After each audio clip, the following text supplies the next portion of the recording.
Estamos passando por um momento de muito estresse no nosso mercado. O dólar renova máximas diariamente, os juros não param de subir e a bolsa está extremamente fraca. O nosso mercado está completamente desancorado e rodando no modo pânico. E nesse vídeo aqui eu quero te contar sobre o que pode acalmar o mercado, ancorar novamente as expectativas e fazer com que os ativos brasileiros performem bem ainda em 2024. Portanto, esse é um vídeo muito importante. Então assiste ele até o final e já aproveita para deixar o teu like e te inscrever aqui no canal.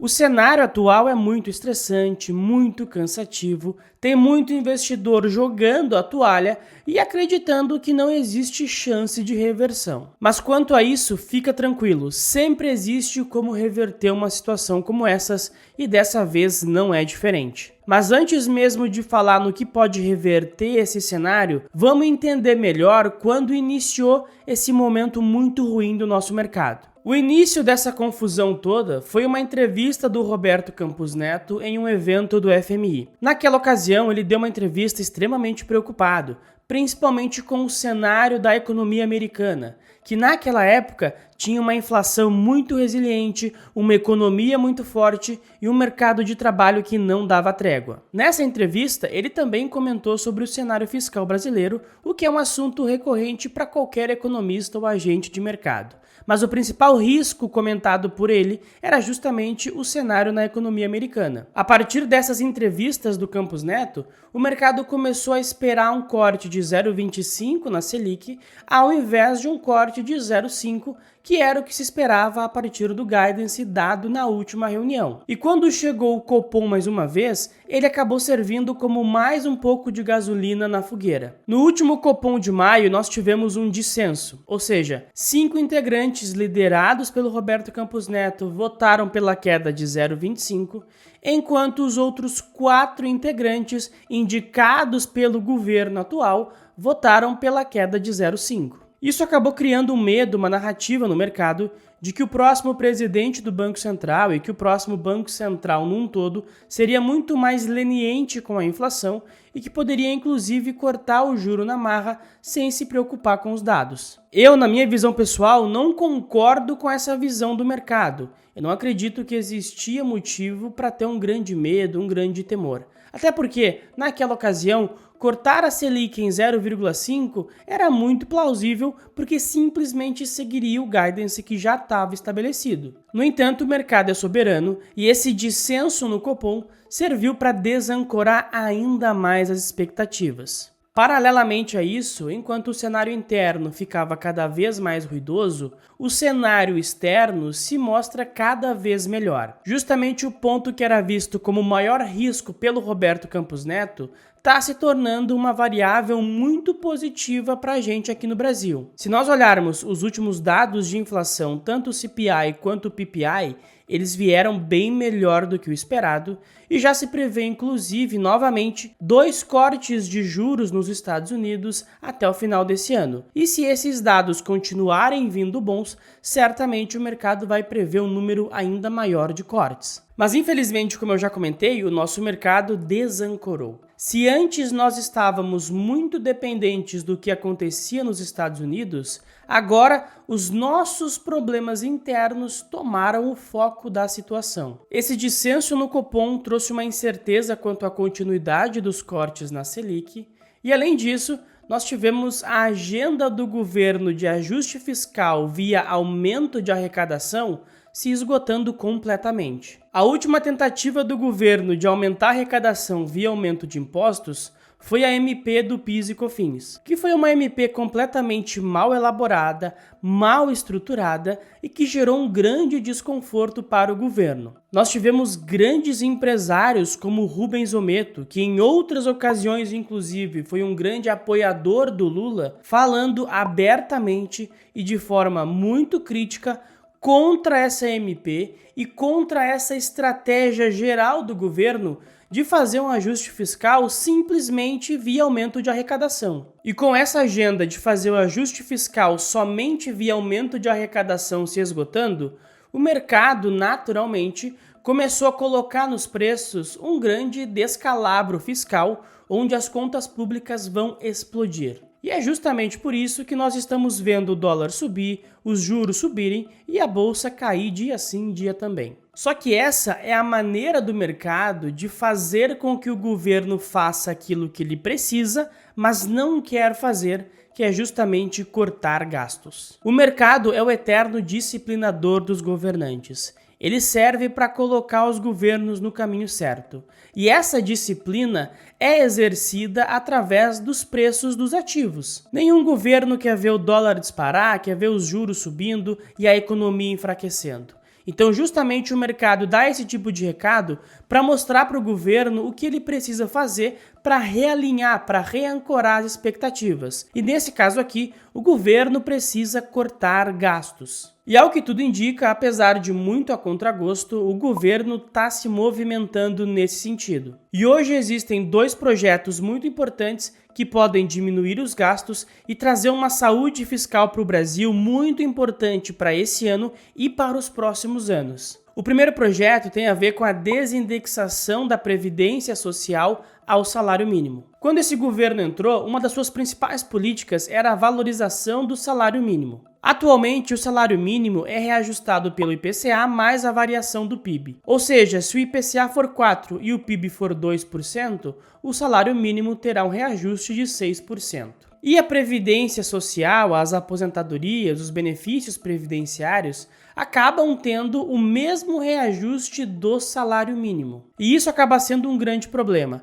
Isso porque mais de 90% do orçamento do governo ele vai justamente para pagar benefícios previdenciários. E se nós ficarmos reajustando acima da inflação essa despesa que é de longe a maior despesa do nosso país, essa conta vai acabar não fechando e em dado momento isso está fadado a fracassar. Portanto, essa discussão de desindexar a Previdência Social ao salário mínimo é extremamente importante. E nós estamos vendo muitas vozes do governo já tocando no assunto de forma muito aberta. A Simone Tebet já falou sobre isso, o Haddad já falou sobre isso mais de uma vez, e o Bruno Dantas, que é o presidente do TCU, também falou sobre isso de maneira muito contumaz. Segundo algumas projeções, essa desindexação traria uma economia de mais ou menos 550 bilhões de reais nos próximos 10 anos. No entanto, eu não acredito que as aposentadorias serão desindexadas do salário mínimo. E, inclusive, a Simone Tebet comentou sobre isso na sua mais recente manifestação. Ela comentou justamente isso, que pela ideologia do governo, do Lula e de toda a sua base,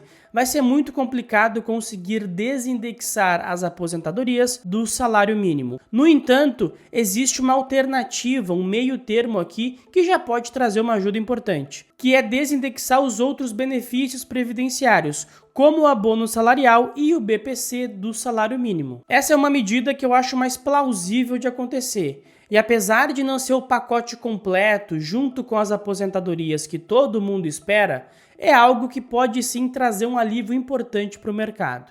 Além dessa questão da previdência, também tem a questão da desvinculação dos gastos obrigatórios com saúde e educação. Para quem não sabe, nós temos despesas obrigatórias com saúde e educação que não entram dentro do limite do arcabouço fiscal. As despesas com saúde precisam ser de forma obrigatória pelo menos 15% da receita corrente líquida. E as despesas com educação precisam ser também de forma obrigatória pelo menos 18% da receita líquida de impostos. E como esse governo tem uma agenda muito forte de aumento de receitas, na regra atual, as despesas com saúde e educação também vão ter que subir bastante. E isso acaba engessando muito o nosso orçamento, porque nós já temos mais de 90% do orçamento comprometido com a Previdência Social. E tendo ainda gastos mínimos obrigatórios com saúde e educação, acaba sobrando muito pouco espaço para qualquer tipo de gasto com investimento, com obra e tudo mais. Muito tem se falado que a ideia é acabar com esses gastos mínimos com saúde e educação e trazer o aumento de despesa dessas pastas para dentro do mesmo limite do arcabouço fiscal, que é um aumento real de 2,5%. Eu acredito que essa medida tem uma grande probabilidade de acontecer. Isso porque não vai acontecer um contingenciamento, um corte de gastos muito grande na saúde e na educação. Muito pelo contrário, essas pastas seguirão sendo muito relevantes e tendo orçamentos muito robustos que seguirão sendo reajustados pelos limites do arcabouço fiscal. E segundo algumas estimativas, essa desvinculação poderia trazer uma economia de mais ou menos 130 bilhões de reais nos próximos 10 anos, o que também traria uma sinalização muito importante para o mercado e serviria para reancorar as expectativas. Eu tenho certeza que muitos de vocês que estão me assistindo aqui agora devem estar dando risada da minha cara, dizendo que isso nunca vai acontecer, que esse governo nunca vai cortar gastos e que eles vão para o embate contra o mercado. No entanto, é muito bom a gente lembrar que o cenário atual é muito similar ao cenário do início de 2023. Quando Lula entrou no governo todo bambambam, dizendo que não ia ter teto de gastos, que não ia conter gastos e que ia fazer o Brasil crescer via investimento e aumento de arrecadação. Naquela época, o mercado também serviu para disciplinar o governo e mostrou que o caminho não era esse. E pouco tempo depois, nós tivemos o arcabouço fiscal sendo apresentado. A situação agora é muito parecida. Basicamente, o governo está na beira do precipício.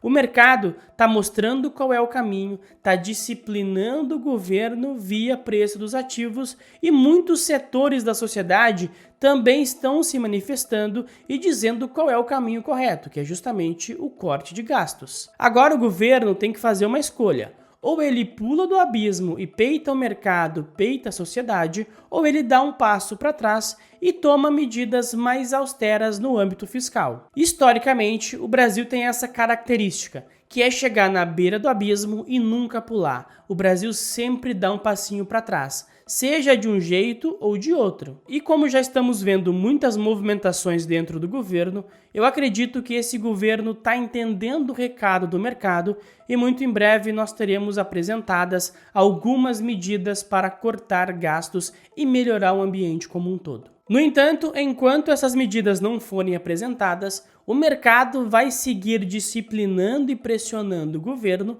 através dos preços dos ativos. Então, é necessário ter um pouco de paciência. E para aquele investidor que tem uma cabeça de mais longo prazo, esse é um momento muito interessante para comprar excelentes empresas a preços muito depreciados por conta desse problema macroeconômico. E, inclusive, se você quer surfar esse momento, seja para comprar mais ativos a preços muito descontados, ou até mesmo para proteger a sua carteira de uma volatilidade um pouco maior, pode contar com a minha ajuda. Dá uma conferida nos links tanto aqui na descrição quanto no comentário fixado desse vídeo. Ali tem o link para minha assessoria de investimentos, que é exclusiva para aqueles investidores que têm um capital a partir de R$300 mil para investir. E também tem o link para minha mentoria individual, que aí é livre para todo e qualquer investidor que queira minha ajuda. Tanto na assessoria quanto na mentoria, eu vou te ajudar a definir uma estratégia de investimentos,